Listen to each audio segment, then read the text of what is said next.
In Cleveland, Ohio, there stands a castle that was never meant for kings, only for secrets. Built in 1865 by a German immigrant named Hannes Tiedemann, the castle on Franklin Boulevard looked like something transplanted from the darkest corner of the old world. Tiedemann was a man of means, a wealthy grocer turned banker, and he spared nothing on his showpiece home. 4 stories, towers, hidden rooms behind false walls, passageways that led nowhere. But within a single decade, death came to live inside those walls uninvited, and it never left. In 1881, his infant daughter Emma died. Months later, his elderly mother followed. Then, over the next few years, 4 more children perished inside those walls. Each death logged, each grief swallowed. Neighbors whispered, they always do. But the whispers grew louder when a servant girl, young, unnamed in most accounts, was said to have vanished from the castle without explanation. Tiedemann said nothing. He rarely did. It was only after his death in 1908 that the castle began to give up its secrets, slowly and only to those willing to look. The property changed hands several times. A German political organization used it.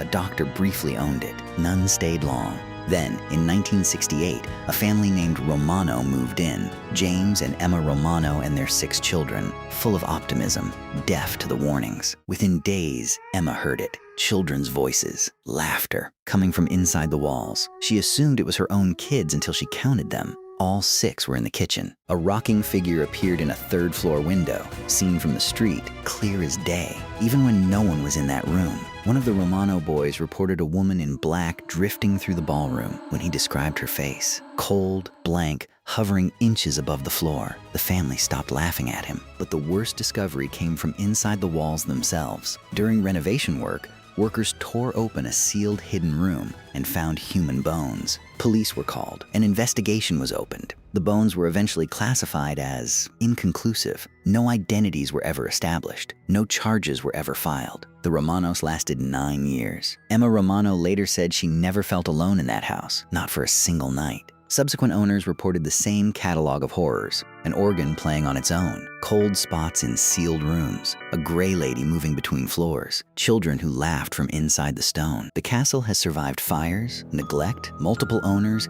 and decades of desperate attempts to make it something livable. It refuses. Today, Franklin Castle still stands on Franklin Boulevard. The hidden rooms are still there. The bones were never explained. The children's laughter has never fully stopped, according to those who've listened at the walls. Some houses are just houses. Franklin Castle was never that.